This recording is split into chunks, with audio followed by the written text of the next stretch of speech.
Ons bid Vader dat U vir ons sal lei nou, ook met die gepredikte woord, die gedeelte wat ons nou by gekom het. Dis nie die belangrikste gedeelte nie, Here, om saam met mekaar te wees, om gemeenskap met mekaar te hê, saam met mekaar te kan tyd spandeer, om mekaar te kan herken, mekaar te kan lief hê, en saam met mekaar te kan sing en praise en worship is al vir ons 'n baie, baie lekker ding om te weet. Maar ons wil ook weet, Here, dat U ook uit die woord vanoggend met ons kan praat, en dat ons die woord kan oopmaak, dat ons dit kan lees, dat ons kan oordink, en dat ons ook saam met ons dit kan dra in ons harte. Here, ons wil bid dat dit nie net 'n nagmaal geleentheid sal wees, waar ons maar net nagmaal gebruik as 'n ritueel, as 'n gewoonte nie, maar dit ook sal wees, Here, dat daar impak en dat daar ook betekenis in ons harte sal wees ook met dit. Ons bid dit in die wonderlike naam van ons koning en ons verlosser, Christus Jesus. Amen. Ons jaartema, ek gaan dit nou, jammer vir die van julle, of jammer vir die van julle wat gereeld kom, maar ek is bly julle kom gereeld. Maar jy gaan nou weer dieselfde storie hoor. Die is ons jaartema, voetspore wat bly, en hoe los ons voetspore in mense se lewens wat bly? Dis belangrik. Ne? So dit help nie net ons is kinders van die Here nie, of ons is kerkmense, of Christene, of wat jy ook jouself wil noem nie. Ons moet voetspore los in mense se lewens. En hierdie mense, hierdie Bybelstudies is goeders wat ons kan doen, wat gebaseer is op die preke wat ons doen, in ons verskillende reekse, wat dan ook jou kan help om weer voetspore te los in ander mense se lewens. Ek preek nie noodwendig die bladsye wat jy op is, ons is vandag op bladsy 32 tot 35, daar's plek vir aantekeninge, so jy moet die boekie is joune, krap in hom, skryf van hom, maak aantekeninge hom, gebruik hom as Bybelstudie, en so aan, jy kan volg, as ek hier en daar na die boekie verwys, of goed is wat in die boekie is, kan jy ook nog bygaande aantekeninge maak, maar ek wil jou nooi, dat die boekie moenie op jou bedkassie lê en verdwyn nie, hy moet werk, en dat jy dit sal gebruik, en ek wil julle aanspoor, om dit ook te gebruik. Julle sal sien in die boekie is die tema anders as op die bord. Die Bybelstudie boekie sê verwaande profeet sê hy sal reën beheer. Nou, dis dieselfde, maar toe ek regtig oor hierdie ding gebid het en vir julle gevra het, die Here moet vir my lei in wat moet ek vandag vir julle oordra, het hierdie ding by my opgekom van die man agter die droogte. Nou, ek gaan nou vir julle verduidelik hoe ek daar getrek het, maar jy moenie worry nie, jy is by die regte bladsy, hoor, by bladsy 32, jy sal sien, en so aan. En voor ek gaan preek, wil ek net vir jou sê, ek wil bitter graag hê jy moet hierdie week sin. As jy nog nooit een van die Bybelstudies gedoen het, jy moet hierdie week sin doen. Jy moet regtig gaan kyk na wat hier so staan, want hierso is, en ek dink dit is so belangrik, ons bid saam, maar en ons het verskillende gebedsgeleenthede in die gemeente. Maar ek wil vir julle sê, as jy Elia se storie en gebed by mekaar bring, saam met die Ou Testament, saam met die Nuwe Testament, Jakobus 5, en jy sit die goed by mekaar, dan is dit baie betekenisvol. En dit is, hierso is vir jou guidelines van wat is tekens van 'n kragtige gebedslewe. Bid in nederigheid en integriteit, beginsels met dit. Bid met passie en volharding, bid met verwagting, en die resultaat van ons geloof. Nou, al hierdie dinge was belangrik gewees om, sodat ons kan verstaan wat met Elia gebeur het in hierdie situasie. So, die meeste preke wat mense al oor 1 Konings 17 en 18 gedoen het, wat ek al gehoor het, het baie gegaan oor Elia en die berg Karmel, en die Baal-profete, en die vuur wat uit die hemel uitgekom het, en al die tipe dinge, en dis great. Dit is fantasties, en ek het ook alself 'n paar preke uit hierdie gedeelte uitgedoen, waar my fokus was Karmel en die oorwinning van Baal, en hoe die Baalpriesters daarop en af gedans het, en probeer het om God se, of hulle God, Baal se aandag te trek, en daar's baie legendes oor dit, en wat ook al, en hoe hulle, en naderhand het Elia selfs met hulle gespot, en gesê, miskien moet julle harder skree, want dalk slaap Baal, want hy antwoord nou nie vir julle nie, hy was so 'n bietjie spiteful ook geweest, maar, en uiteindelik toe hy die volk by kry om die altaar te kom wat hy gebou het, het hy nog water oor die altaar gegooi, en toe het hy vir God gevra om vuur te stuur, en God het geantwoord met vuur uit die hemel uit, en dit is 'n fantastiese storie. Maar kom ons rewind bietjie. Kom ons vat Karmel, minus so 3,5 jaar. Nou kyk ons wat het gebeur. So 3 jaar voor hierdie oorwinning, het daar iets gebeur. En 1 Konings 17 en 18 vertel vir ons van hierdie droogte. Maar ek wil vandag met jou praat oor die man agter die droogte. En ek het man in aanhalingstekens gesit, want dit kan enige iets wees. OK, maar kom ons lees eers. Ek wil nou vergeet nou 1 Konings 17 en 18. Ek wil nou kyk, wat sê Jakobus in die Nuwe Testament oor hierdie gebeurtenis. En dan is dit nogal iets wat die twee by mekaar moet sit. Ek glo julle het dit ook al gehoor, maar hoor gou waar begin hy. Hy sê, is daar iemand onder julle wat ly? Laat hom bid. Jy kan 'n haar daarin sit, hoor. Jy mag maar. Is daar iemand wat ly? Jy weet wat jou lyding is, jy weet waarmee jy struggle op hierdie stadium. Die Here sê een van die oplossings, of die belangrikste oplossing is, laat hom of haar bid. Is iemand opgeruimd? Laat hom psalm sing.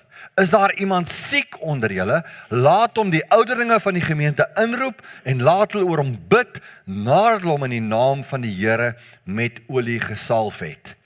En die gebed van die geloof sal die kranke red, en die Here sal hom oprig, selfs as hy sonde gedoen het, sal dit hom vergewe word. Hierdie is 'n massive belofte. OK, nou kom hy in vers 16, hy sê, bely mekaar julle misdade, bid vir mekaar, sodat julle gesond kan word. Wat? Hoor ons hom? OK, dan sê hy, die vurige gebed van 'n regverdige het groot krag. Dis jou Bybelstudie vir die week. Wat is 'n vurige gebed? Dink bietjie. Is dit net 'n resitasie? Is dit 'n rympie? Is dit iets wat ek maar net in roetine sê? Is dit iets wat ek, ek het nog nie gebid vandag, ag Here, help my net vandag hierdie dag, bewaar my op die pad, en laat ek nie die taksies vloek nie, amen. Is dit 'n vurige gebed? Is dit 'n roetine gebed wat ek bid? Is dit iets wat in God se koninkryk 'n verskil gaan maak? OK, nou gaan hy aan. Hy sê,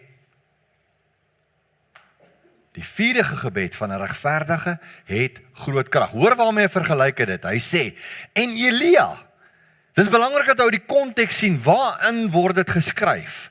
Hy sê, en Elia was 'n mens net soos ons, en hy het ernstig gebid, hy het vurig gebid, hy het regverdig gebid, hy het in God se wil gebid, wil ek amper sê. Elia was 'n mens net soos ons, en hy het ernstig gebid, dat dit nie moes reën nie, en dit het op die aarde 3 jaar en 6 maande lank nie gereën nie. En hy het weer gebid, dis 3,5 jaar later, en die hemel het reën gegee, en die aarde het sy vrug laat uitspruit. OK, nou gaan ons na 1 Konings 18 toe. En ek wil gou, nou wil ek die konsep deurtrek van die man agter die droogte. Ek gaan nou 'n bietjie meer oor hierdie insident vir jou sê. Maar 1 Konings 17 vers 1 is dit waar Elia met God geraadpleeg het en die droogte het begin. Nou trek ons in 1 Konings 18 vers 17 en 18. Agab was die koning geweest, maar Agab is nou so 'n bietjie kwaad vir Elia, want die is nou 'n heavy droogte. En nou sien hy vir Elia aanloop, en nou sê hy vir hom, jy's die man agter hierdie droogte. Hoor wat sê hy vir hom? Hy sê, en toe Agab vir Elia sien, vra Agab vir hom, is dit jy, jou beroerder van Israel? Né? Ons gaan nou kyk wat is 'n beroerder. OK, dis 'n snaakse woord. Beroerder van Israel. Hy sê, toe sê hy, hoor gou nou Elia se antwoord, hy sê, ek het Israel nie in beroering gebring nie, maar u en u familie, deurdat u die gebooie van die Here verlaat het en agter die Baals aangeloop het. So nou gooi hy vir hom, jy's die beroerder, ek's nie die beroerder nie, né? So nou beroer hulle mekaar hierso. OK. Onthou dis nou beroer. Okay. Hulle beroer mekaar hierso. Okay. So, wie is die man agter die droogte? Wie beheer die droogte? Onthou Elia het in 1 Konings 17 vers 1 gesê, hy het gesê, dit sal nie reën op die aarde tot ek so sê nie. Dit klink arrogant. Dit klink verskriklik arrogant. En dis ons tema in ons boekie, want die oorspronklike idee was ook gewees om te sê, vir mekaar, 'n verwaande profeet sê hy sal die reën beheer. Watter mens kan die reën beheer? Watter mens het die autoriteit om te sê, dit sal nie reën nie? Net een persoon. Jakobus 5 sê, hy wat vurig bid. Hy wie God se hart ken. Hoe leer ek en jy God se hart ken? Deur met hom tyd te spandeer. Deur te bid, deur te weet wat God se wil is. En dit kom nie met roetine gebed nie, dit kom nie met net sommer bid nie, dit kom nie met, ag, ek moet seker gou bid, of net, wat ook al nie. Daar's 'n verskil van om te bid, en om vurig en te bid. Die Here sê, die gebed van die regverdige het groot krag. En dan kom mense baie maklik met 'n teervoeter, ja, maar die Bybel sê, niemand is regverdig nie. Wat van daai ene? Né? En dan sê ek vir hulle, ja, jy is nie regverdig nie. Want jy kan nie regverdig wees uit jouself nie. Jy het die regverdigmaker nodig, om jou regverdig te verklaar. En dit kan net God doen. Net God kan my regverdig verklaar. Dis net in verhouding met God, dat ek regverdig kan lewe. Geen ander manier nie. So wie beheer die droogte? Die droogte was nie Elia se idee nie. Die droogte was nie Elia wat ewe skielik uitgedink het, ja, okay, ek het nou krag, ek het mag, ek wil jou gou-gou terugverwys na verlede week se preek toe, as jy hom gemis het, jy kan gaan kyk op YouTube, advertensiebreek. Jy kan op YouTube gaan kyk, verlede week se preek is op, waar ons gepraat het oor reëse in ons lewens. Maar onthou die autoriteit, en die autoriteit wat ons verlede week oor gepraat het, moet ons nou deurtrek hiernatoe. Want hierdie goed bou op mekaar. Ons doen nie net sommer los en vas random temas net om onsself besig te hou nie. Ek glo die goed bou op mekaar. Verlede week het ons gepraat oor Dawid en Goliat en die autoriteit waarmee Dawid vir Goliat in die oë gekyk het. Onthou wat het hy hom gevra, wie is hierdie onbesnede Filistyn? Wie is hy om die slagordes van God uit te daag? In autoriteit het Dawid na die reus toe gegaan. Ek en jy het reus in ons lewens, dit kan finansies, dit kan siekte, dit kan wat ook al wees, dit kan een of ander iets wees wat jou op hierdie stadium overwhelm, en ons moet die reus in ons lewe vra, wie is jy om my uit te daag? En onthou na die fight, toe vra hulle vir Abner, wie is die laaitjie? Onthou jy daai vers? Wie is hy? Dat hy sommer 'n reus net so kan doodmaak. Jy sien, want Dawid het in autoriteit opgetree, en nou met daai autoriteit moet ons in gedagte hou, wanneer ons dink aan Elia. Elia tree nie op in sy eie autoriteit nie. Elia maak nie asof hy beter weet nie. Ek wil jy moet saam met my lees, die begin van die storie, 1 Konings 17 vers 1 tot 6 sê, en Elia die Tisbiet uit Tisbe, in Gilead het vir Agab gesê, hy het vir koning Agab gesê, 3,5 jaar terug al, het hy vir hom gesê, so waar as die Here, die God van Israel leef, voor wie se aangesig ek staan, daar sal geen dou of reën in hierdie jare wees nie, behalwe op my woord. Waarop? Nie op Elia se woord nie, op God se woord. En ek dink dis nie Elia wat arrogant is nie, dis Elia wat in autoriteit optree. Op die autoriteit nie van myself nie, maar die autoriteit van God. En dit moet jy besef, wanneer ek in autoriteit wil optree, wanneer ek wil sê, die Here het gesê, moet ek bitter seker maak, dat het regtig God is wat gesê het. Bitter seker maak.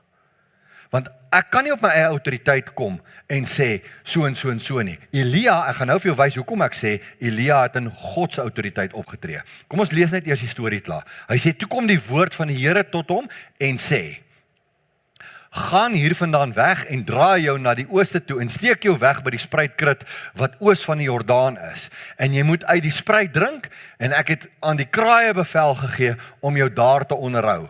Bonatuurlike ingryping van God. Hoekom? omdat Elia in autoriteit optree, omdat Elia in die wil van God is, het God vir hom gesorg in die tyd van droogte. Snap julle hom? Julle? Wanneer ek nie in autoriteit van God optree nie, wanneer ek my eie kop volg, gaan die spruit, gaan ek nie God se voorsiening kan ervaar nie. En dis iets wat ons moet snap. Julle, en ek wil net vandag vir julle sê, voor ek aangaan, ek wil hê julle moet vandag gou gelukkig, die meeste van julle ken my en julle ken my hart. Ek staan nooit op hierdie verhoogie. Die enigste rede hoekom ek op 'n verhoogie staan, is omdat kan julle my beter sien. Maar ek sou verkies het om nie op 'n verhoog te staan nie. Ek staan nie vandag hiervoor, omdat ek dink, I've been there, I've done this, I've got the t-shirt nie. Ek praat nie met jou oor die autoriteit dat ek dink ek is regverdig en jy is onregverdig nie. Ek praat nie met jou oor die autoriteit van dat ek dink ek weet beter of meer as jy van die Bybel nie. Ek praat met jou as iemand wat in hierdie week weer in my eie kantoor die swaard van die Here in my eie hart moes druk en myself moes toets voordat ek vandag hier kan staan. En daar lê belydenisse wat ek moes doen. En ek kom vandag na jou toe, en ek sê vir jou, ek en jy kan nie in die autoriteit van God optree, as ons nie met God 'n pad stap nie. Nou, hier kom vir my iets baie belangrik uit. God sorg vir sy kind, want sy kind is in sy wil. En hy sê vir hom, gaan bly by die spruitkruit, ek gaan selfs die kraaie gaan vir jou kosies bring. Dis amazing, maar in elk geval. En jy moet by die spruit drink, en hy het die kraaie bevel gegee om jou daar te onderhou, vers 4 en vers 5 sê, en hy het gegaan en gehandel volgens die woord van die Here, en hy het gaan bly by die spruitkruit, en wat oos van die Jordaan was, en die kraai het vir hom smorgens brood en vleis gebring, en saans brood en vleis, en hy het uit die spruit gedrink. En dan, stop. Dan daarna sê jy lees, die spruit het naderhand opgedroog as gevolg van die droogte, en toe die Here weer vir hom voorsien, en weer vir hom na 'n ander plek toe gestuur, en daar die Here weer verder vir Elia gesorg, vir daai 3,5 jaar. God se voorsiening vir sy kinders. Maar nou wil ek net vir jou wys gou, dat Elia het nie opgetree uit sy eie autoriteit nie. Wie was agter hierdie droogte? God. Wie was agter die droogte? En soms beleef ek en jy, voordat ek en jy dit lees, soms beleef ek en jy droogtes in ons lewens. Dit kan geestelik wees, dit kan hoe ook al wees, dat jy 'n droogte in jou lewe beleef. En soms sit God agter die droogte, want ek is nie in sy wil nie. Maar daar's ander redes ook. Soms kan dit wat ook al wees, maar ons gaan nou daarby kom. Maar wat ek net ek wil net hê, wanneer ons 'n droogte beleef, ek dink vir my is dit belangrik om te gaan kyk, waar staan ek met betrekking tot God? Is hierdie droogte nie dalk 'n manier, en ek gaan nou daarby kom, dat God my terugnooi na hom toe nie? Hy laat die droogte in my lewe toe as 'n uitnodiging. Want die volk het verkeerd gekies. En net om vir julle te wys, dat Elia was nie arrogant toe hy dit gesê het nie. Elia het die woord van die Here geken in Deuteronomium 11 vers 16 en 17, waar God die wet vir sy volk gee, sê hy die volgende woorde. Hy sê vir hulle, neem julle in ag dat julle hart nie verlei word nie, sodat julle afwyk en ander gode dien en voor hulle neerbuig. Dis presies wat nou gebeur. Hy sê, pas op dat julle dit nie doen nie. Hy sê, en die toren van die Here teen julle ontvlam, en hy die hemel toesluit, sodat daar geen reën is, en die aarde sy opbrengs nie gee nie, en julle gou uit die goeie land omkom, wat die Here julle gee. So hierdie was God se idee. En Elia het dit geweet. En daarom kon Elia in die autoriteit van God optree om te sê, dit sal nie reën nie, want julle dien Baal. Dis presies wat die Here vir hulle in Deuteronomium gewaarsku het om nie te doen nie. Soms waarsku die Here vir ons om sekere goed te doen of nie te doen nie. Maar ons ignoreer dit. En ons moet seker maak, ek dink dis stap 1, wanneer ek 'n droogte in my lewe beleef, is stap 1 vir my om terug te gaan na die woord toe, om te gaan kyk, Here, is ek in U wil, ja of nee? Dis belangrik. Voordat ek begin blameer. Onthou wat het Agab, ek het gesê, ek moet nie om Agan noem nie, ek moet onthou Agab, met 'n b, né? Agan is heeltemal 'n ander perd. OK. Agab sien Elia as wat binne die wil van die Here is, as sy vyand. Maar is Elia die vyand? Nee. Elia tree in autoriteit van God of hy het gedelegeerde autoriteit waarna hy optree. En ek dink iets wat ek en jy as kind van die Here kan leer is omdat ons in gedelegeerde autoriteit kan optree. En dit is hoekom Jakobus hierdie koneksie maak later in die Nuwe Testament. En hy sê Elia was 'n mens net soos ons en hy het gebid. En dit het gebeur. Op grond waarvan? Op grond van die autoriteit. Nie my autoriteit nie, sy autoriteit. Groot verskil. Wanneer ek in my autoriteit optree, maak ek nonsens droog. Maar wanneer ek in sy autoriteit optree, dan kan ek sê die Here het gesê, of die Here het vir my gesê, en ek tree op, en mense sien die vrug van God in my lewe, omdat ek optree binne in sy wil. Maar die probleem hier was 'n ruiltransaksie. Hier was 'n ruiltransaksie gewees. They changed. En die ruiltransaksie was gewees, hulle het God geruil vir Baal. Die ruiltransaksie was gewees, want jy sien, in die kultuur van die Kanaaniete, was Baal, luister gou mooi, Baal was die god van reën. Baal is die god van vrugbaarheid. Baal is die god van goeie oeste. En Agab en die volk kies hierdie afgod. Hulle volg die afgod van vrugbaarheid. Hulle volg die afgod van reën. En wat sê die Here vir hulle? OK, dis OK. Kies julle om. Kies julle Baal. Laat Baal vir julle reën gee. As julle hom wil aanbid, laat hy vir julle reën gee. Ek onttrek my hande. So wie is die man agter die droogte? God weet, hulle het verkeerd gekies. En daarom is daar droogte. As jy dan nou die God van vrugbaarheid, die God van reën, die God van goeie oeste, die afgod van die Kanaaniete wil aanbid, go for it. Go for it. Kom ons kyk of hy kan voorsien. Want hy kan nie. Ek onttrek my goedheid van julle.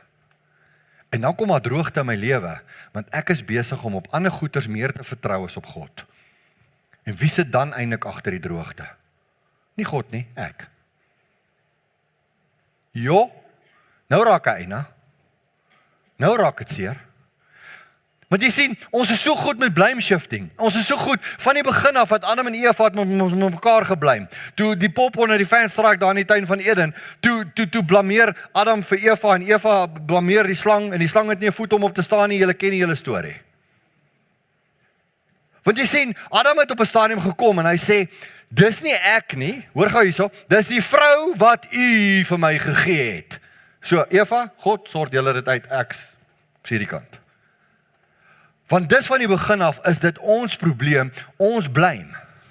Ons like om die blame te skuif na ander mense toe. Ons wil nie verantwoordelikheid vat nie. Agab, die koning van Israel, wou nie verantwoordelikheid vat nie. Hy het die volk gelei na Baal toe. En as hy vir Elia sien, en sê van, o, hier kom die broeder van Israel. Hier kom die ou agter die droogte nou aangestap.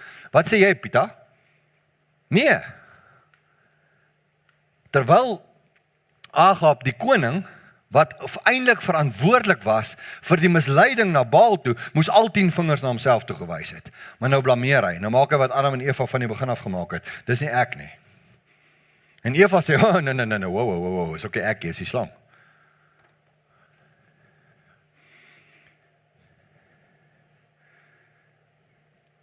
Ek dink ons moet gaan kyk na waar sit ons dalk in ruiltransaksies. As jy 'n Baal wil hê, is dit alright. Maar vat wat saam met Baal kom. Wat ruil jy? Op wie vertrou jy? Waarop vertrou jy? Partykeer gaan dit verkeerd in my verhoudings, partykeer gaan dit verkeerd met myself, binne in myself. Dit gaan partykeer verkeerd in my finansiële lewe, dit gaan verkeerd in my wat ook al. En ek soek altyd iemand om te blameer. En partykeer moet ek gaan kyk, watse keuses het ek gemaak om tot op hierdie punt te kom? Is dit dalk my keuses wat my hiernatoe gebring het? Ek dink as God laat partykeer die reën opdroog of wat ook al in my lewe, en ek praat nou van geestelik, wat ook al, maak nie saak hoe jy dit wil toepas nie. En hy wil my nie straf nie, maar dit is 'n uitnodiging, dat ek my oë oopmaak en terugkeer na hom toe. Dat ek op hom vertrou vir die oplossing. Ek dink regtig waar, jou droogte is jou uitnodiging. En ek dink dis iets wat ons vir mekaar moet sê. Partykeer beleef ek droogtes in my lewe, en julle, ek praat nie van jou nie, ek praat nie met jou nie, ek praat nie oor jou nie, en ek wil jou gou verseker, niemand het by my geskinder nie. Ek praat nie nou met 'n spesifieke lidmaat nie. Ek praat met my. My droogtes is my uitnodiging.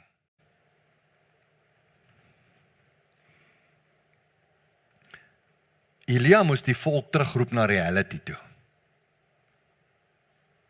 Want God het vir 3,5 jaar lank die volk genooi om terug te kom. En hulle wou nie luister nie. Hulle het op Baal bly vertrou. En Agab het hulle gestuur, dis nadat Elia weer met hom gepraat gesê, ek bring die volk vir my bymekaar, 3,5 jaar later, bring die volk vir my mekaar, laat hulle by die berg Karmel by mekaar kom. Kom ons sort hierdie dinge once and for all uit. Hy sê Agab het gestuur en onder die kinders van Israel, die profete op die berg Karmel laat by mekaar kom. En Elia het nader gekom en vir die hele volk gesê, hoe lank hink julle op 2 gedagtes? Besluit vandag. Besluit vandag. As die Here God is, volg hom na. As dit Baal is, volg hom na. Maar die volk het hom niks geantwoord nie. Want jy sien, hulle is tot realiteit geroep. Dit help nie, ons wil die voordele van die God van die hemel hê. Ons wil die voordele hê en ons wil die know-how hê en ons wil die credentials hê en ons wil die CV hê van God het mos Israel gehelp deur die woestyn. God het mos vir Israel gehelp deur die Rooi See. Ons is mos die uitverkore volk van God. So ons wil daai CV wil ons hê, maar ons wil nie doen wat hierdie God sê nie. En dit was Israel se probleem gewees. En daarom was daar droogte in hulle lewe. En daarom het hulle profeet nodig gehad om te sê, dit sal nie reën nie tot julle nie bekeer tot God nie. Dit staan nie in soveel woorde dan, en dit is eintlik wat Elia vir hulle gesê het. En hy bring hulle op die berg by mekaar. Wie's in beheer?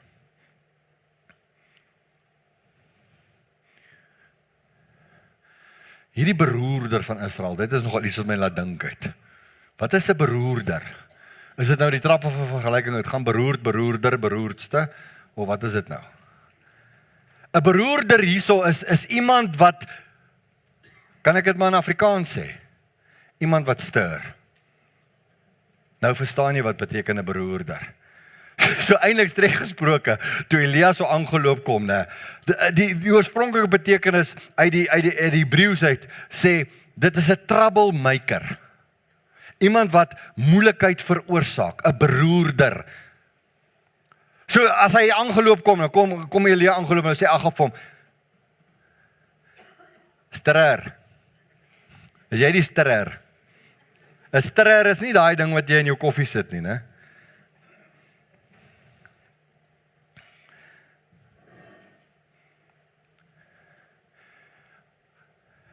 Hy sê, ek wil, die Engels sê hom net vir my op 'n ander manier. Hy sê, then it happened when Ahab saw Elijah, that Ahab said to him, is that you, O troubler of Israel? Jy wat trouble veroorsaak, troublerer. Né? As jy beroerder nou in Afrikaans wou gesê het.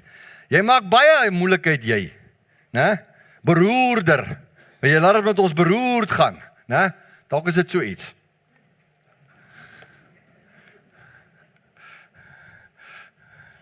Dalk het hy vir hom gesê, dalk kan ek, hierdie is inlegkunde, ek joke net met julle, maar dalk kan hy gaan kyk na die oorspronklike betekenis, dalk bestaan daar Elia jou miskreier, né?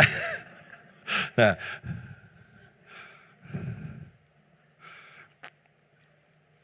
Weet jy wat, ek het net by myself gedink, hoeveel keer sit ek, wat ek ander mense blameer, oor besluite wat ek geneem het. Ons is vinnig om te sê die duiwel. Julle, die duiwel is los. Die duiwel is listig, ek stem saam. Maar die duiwel sit dan nou nie agter elke moeilikheid wat ek het nie. Partykeer moet ek vra, wat het ek besluit? Wie ken ek in my besluite?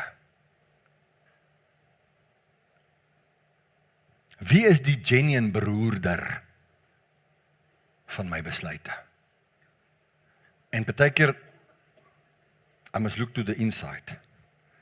Dit help nie ek kyk en ek wil ander mense blameer soos Adam en Eva nie, of ek wil die ekonomie blameer, of ek wil die ANC blameer, of ek wil wie ook al blameer nie.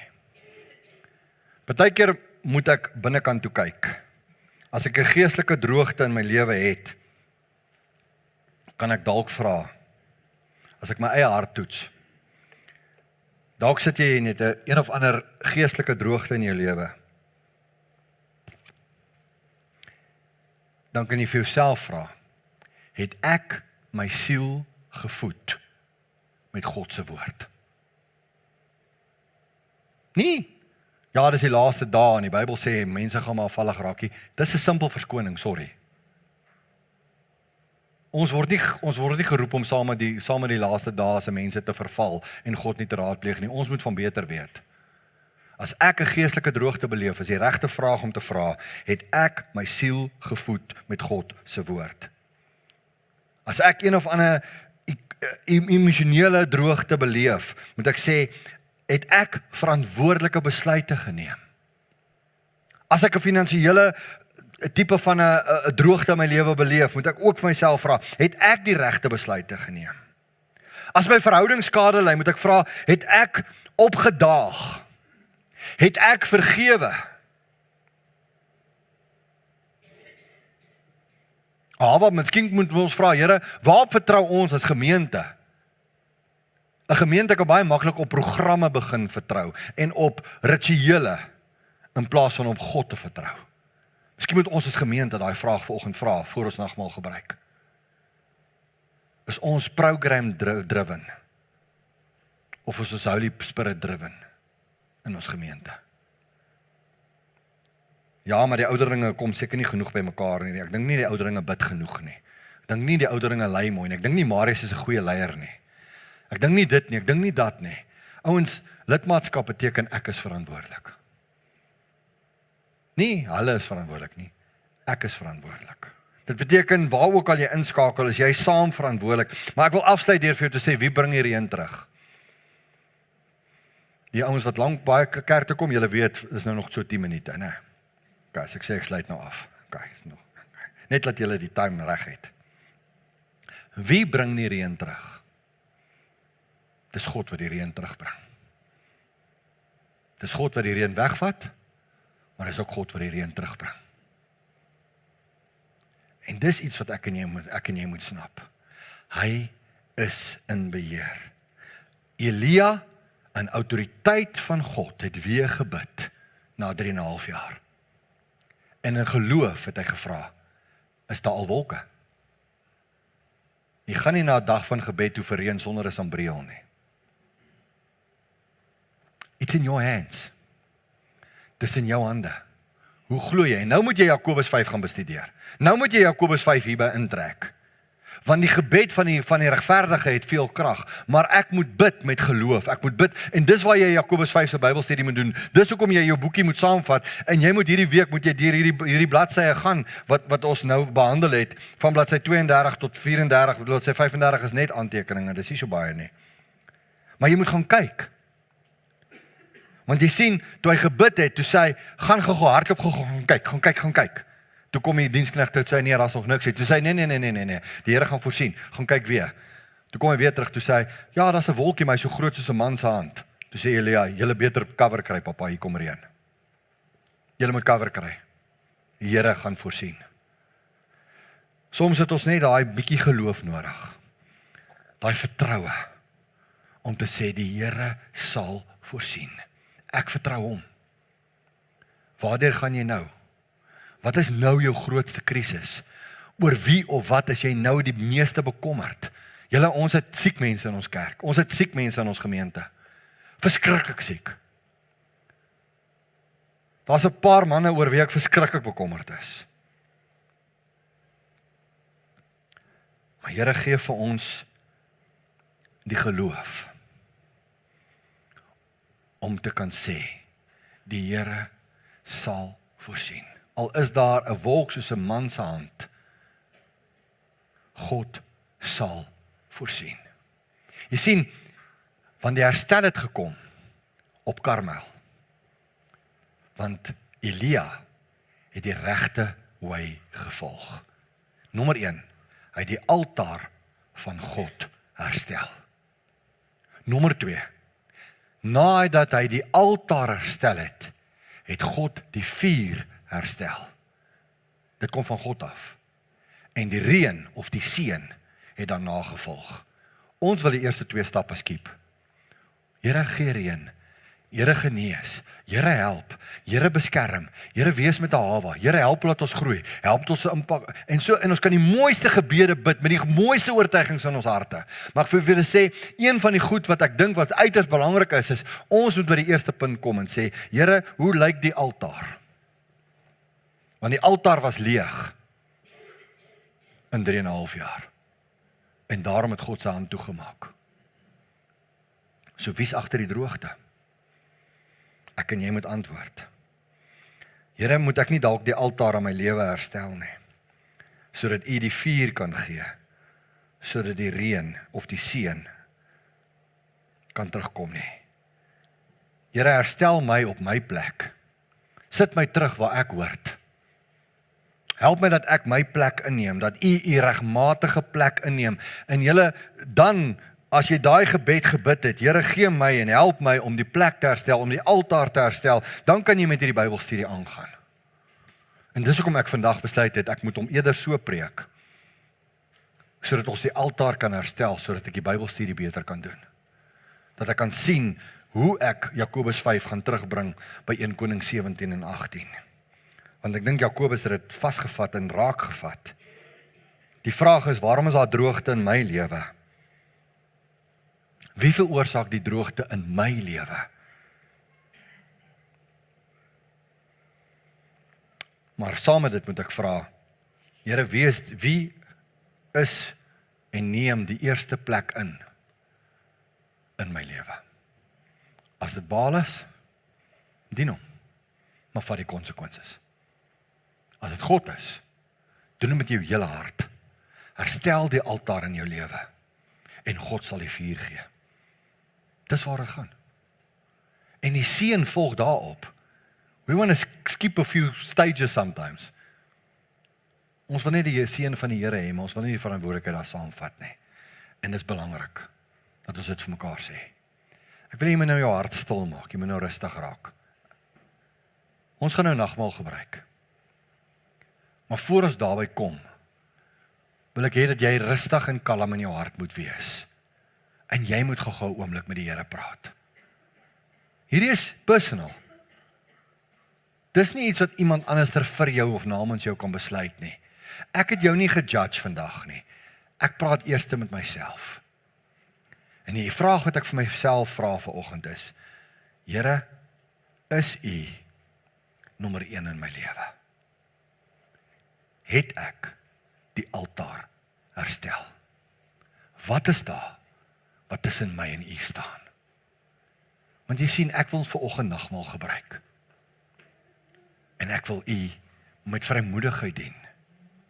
Help my. 'n oomblik van stilte.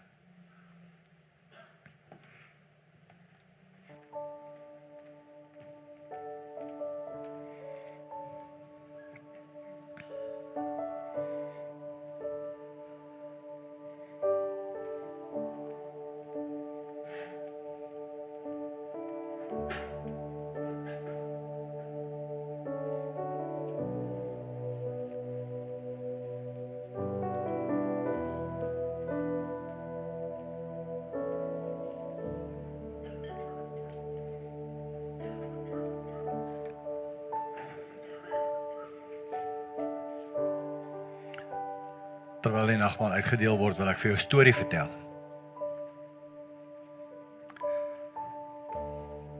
Daar's 'n legende wat sê, daar's 'n paar seentjies gewees.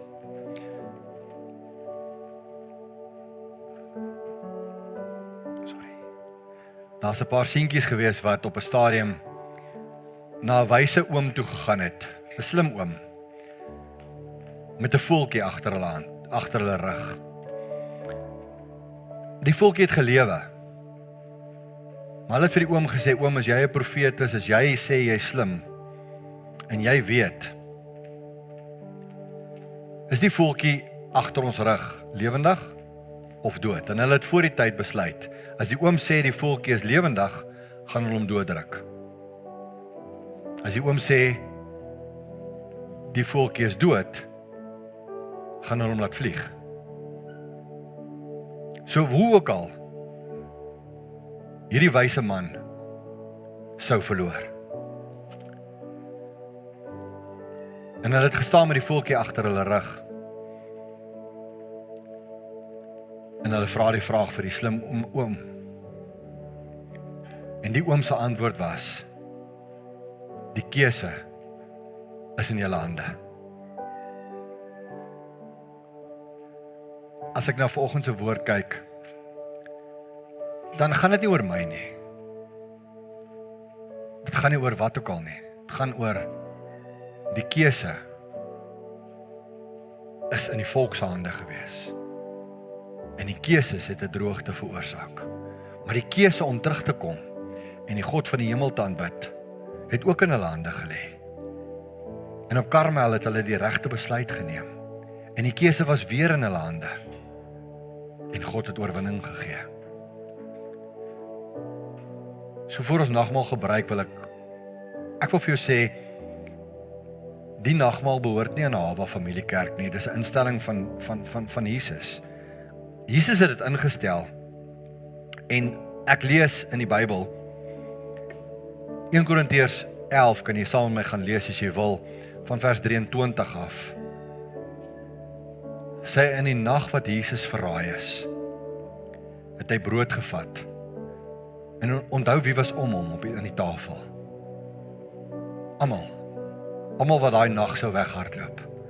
Almal wat daai nag sou sê ek ken hom nie. Almal wat daai nag hom sou verkoop vir 30 silwerstukke was nog om die tafel. So jy sit vandag om Jesus se tafel. Hy judge jou nie. Maar weet jy wat sê hy vir jou? Hy sê vir jou.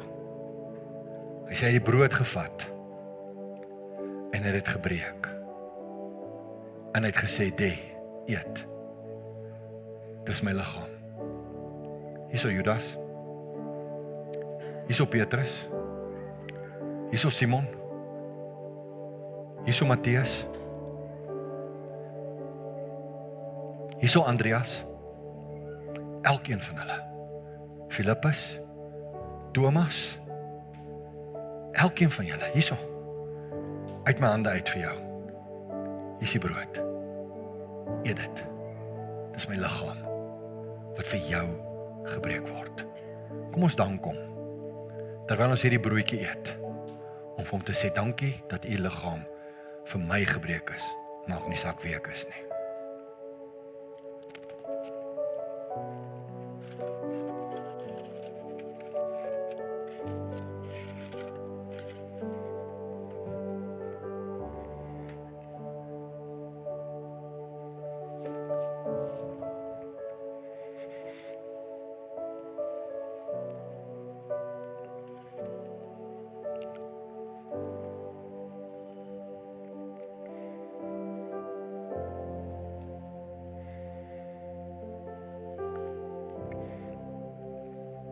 Vader, niemand van ons is te sleg of te ver van u af dat u liggaam vir ons gebreek is nie.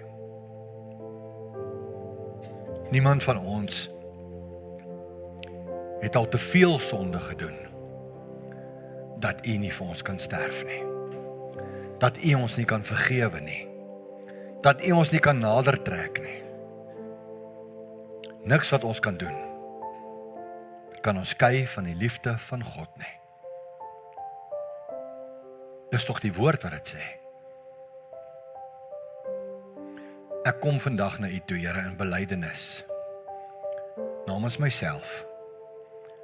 En ek weet ook dat elke ander persoon wat nou in hulle hart iets het wat hulle vir U wil gee. Here, al het ek al baie stupid keuses in my lewe gemaak. En daar droogte in my lewe is. Kan ek nou na U toe kom? En vir U vra. Gee my die genade om U altaar te herstel, sodat U vuur in my kan aansteek soos op Pinksterdag. Sodat U my kan seën en gebruik in die toekoms. Amen. En net so, sê 1 Korintiërs vir ons, na die ete, het hy die beker geneem, en hy het vir elkeen van hierdie ouens weer gegee, en toe sê hy, dit is my bloed, wat ek vir jou gaan stort. Drink dit, en dink aan my.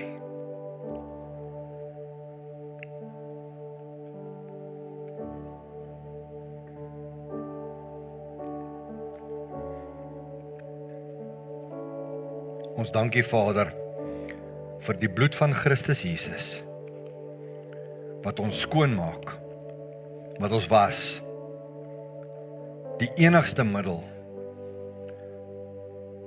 waarmee ons die ewige lewe kan bereik en kan beerf. Dit gaan nie oor ons nie, dit gaan nie oor wat ons gedoen het nie. Ons kan nooit goed genoeg wees. Ons kan nooit regverdig genoeg wees nie. Ons kan nooit genoeg doen vir die koninkryk of vir 'n gemeente om die ewige lewe te beerwe nie. Ons herinner onsself aan Efesiërs 2 vers 8 en 9 wat sê, uit genade is julle gered deur die geloof, nie deur werke nie, sodat niemand mag roem nie.